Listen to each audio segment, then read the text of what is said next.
the law of attraction. Now, if you have been in my classes, you know that occasionally I will say we don't really attract anything to us. That what we do is we focus on infinite possibilities and probabilities, and by the very fact of our observance, they manifest into form, into our life. Quantum physics calls it collapsing into form. Or else I'll say that we open up an avenue through which spirit can express through our consciousness and manifest in time and space. But for today, we're going to talk about attracting it.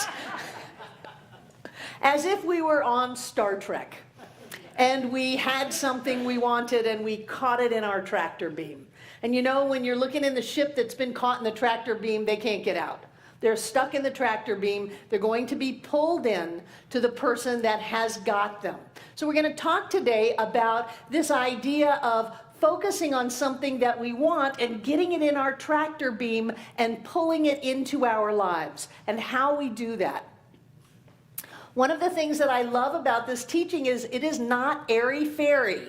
We do real live miracles here. We have Lynn Villa in the room. We have Joseph O'Neill in the room. We have Pegatha in the room. And we have countless stories that I am not at liberty to share about you and your life in this room. We don't fool around with this. We use it and we create lives that get better and better and better, because there is this thing called spiritual law. Doesn't matter what you call it. It's all the same thing. We've got this Science of Mind teaching likes a lot of names. We've got the law of attraction, law of cause and effect, law of correspondence, law of mental equivalence, the law of reflection. We've got all kinds of ways to describe the one law. And that is that when you hold something within yourself, you will have it in your life. One of the ways that we look at it in the law of attraction is that we have a mental atmosphere. I like to liken it to Pigpen. Pigpen had a mental atmosphere. It was a bunch of dirt, but it was a mental atmosphere, and it kind of swirled around him. And if you came into his mental atmosphere, you would get dirty. And he would leave dirt behind him. I think that we have evolved past Pigpen. I am knowing that everyone in this room has evolved past the Pigpen consciousness. And the energy that we are bringing is not one of dirt or making things less than. It is one of light and lifting things up. We all carry within us and around us a mental atmosphere, and it is what we hold in our mental atmosphere that brings circumstances and conditions into our life. So we get mindful. We think about it. First of all, you can look at your life and notice what you've already brought in. If someone says, well, I don't know what's in my consciousness, I don't know what's in my mental atmosphere, all you have to do is look around at the stuff you've brought in.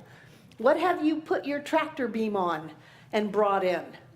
And that reflects what kind of a mental atmosphere you have, because things are not arbitrary. Things don't just happen. You are the point of creation in your life, and you are always at choice. Whatever it is you focus on, you create. What goes around comes around. Ernest says that no matter where you are, no matter how comfortable or uncomfortable, it is exactly where you belong, because you did that.